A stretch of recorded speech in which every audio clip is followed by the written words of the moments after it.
Bisa kita lanjutkan informasi untuk lebih jelas mengetahui apa saja yang perlu dipersiapkan oleh pemudik agar selama perjalanan dan saat tiba di tujuan, kondisi tetap sehat dan bugar. Kita akan berbincang dengan Dokter Umum Rumah Sakit Anisa Tangerang, Bima Juliansyah. Selamat siang, Dokter Bima. Selamat siang, Jason. Assalamualaikum warahmatullahi wabarakatuh.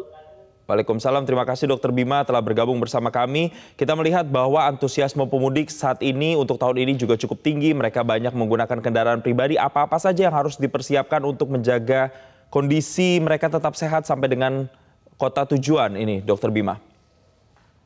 Yes, benar Mas Jason, mengingat memang arus mudik yang kali ini juga banyak ya, terutama banyak pemudik juga yang menggunakan kendaraan pribadi. Saran dari saya tipsnya adalah tentunya pastikan pemudik itu cukup istirahat, dalam arti sebelum melakukan perjalanan mudik, jam tidurnya juga harus cukup ya, minimal 8 jam, dan juga apabila tetap masih menjalankan puasa, sahurnya diutamakan untuk lengkap sahurnya, jadi terdiri dari karbohidrat kompleks, rendah lemak, dikombinasikan dengan buah-buahan juga. Itu juga untuk menjaga supaya badan tetap bugar saat di perjalanan.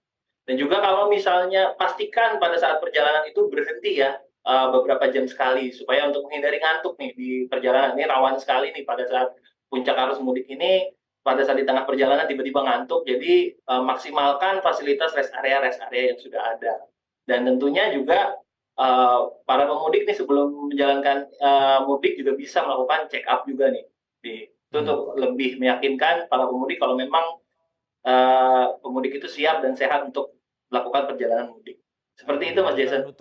Ya, dianjurkan untuk check up dan juga cukup tidur. Tapi untuk konsumsi makanan sendiri, dokter adakah makanan-makanan khusus yang memang bisa dikonsumsi untuk menambah kebugaran tubuh, terutama pada saat menjalani perjalanan panjang ke kota tujuan? Nah, untuk perjalanan panjangnya kalau bisa, karena kan ini masih dalam ibadah puasa ya, jadi sahurnya kalau bisa terdiri dari karbohidrat kompleks. Karbohidrat kompleks itu kita bisa gunakan dari nasi merah atau bubur oats, itu yang bisa dikombinasikan dengan madu, itu juga atau kurma, itu juga bisa memberikan rasa kenyang yang lebih lama, terutama apabila dikombinasikan juga dengan buah-buahan dan sayur. Dan jangan lupa juga untuk minum air putih yang cukup, karena Eee, kalau apabila kita terhidrasi dengan cukup, pasti tentunya akan menambah, eee, jadi akan fit gitu sampai ke jam buka puasa akan lebih kuat gitu, tahan, tetap Baik. fokus, seperti itu. Dokter Bima, spesifik ada biasanya kiat-kiat yang dilakukan oleh para pemudik, misalnya mengkonsumsi kafein seperti kopi untuk menjaga stamina, kemudian ada juga minuman-minuman berenergi atau mungkin vitamin yang dikonsumsi. Apakah ini perlu, dokter?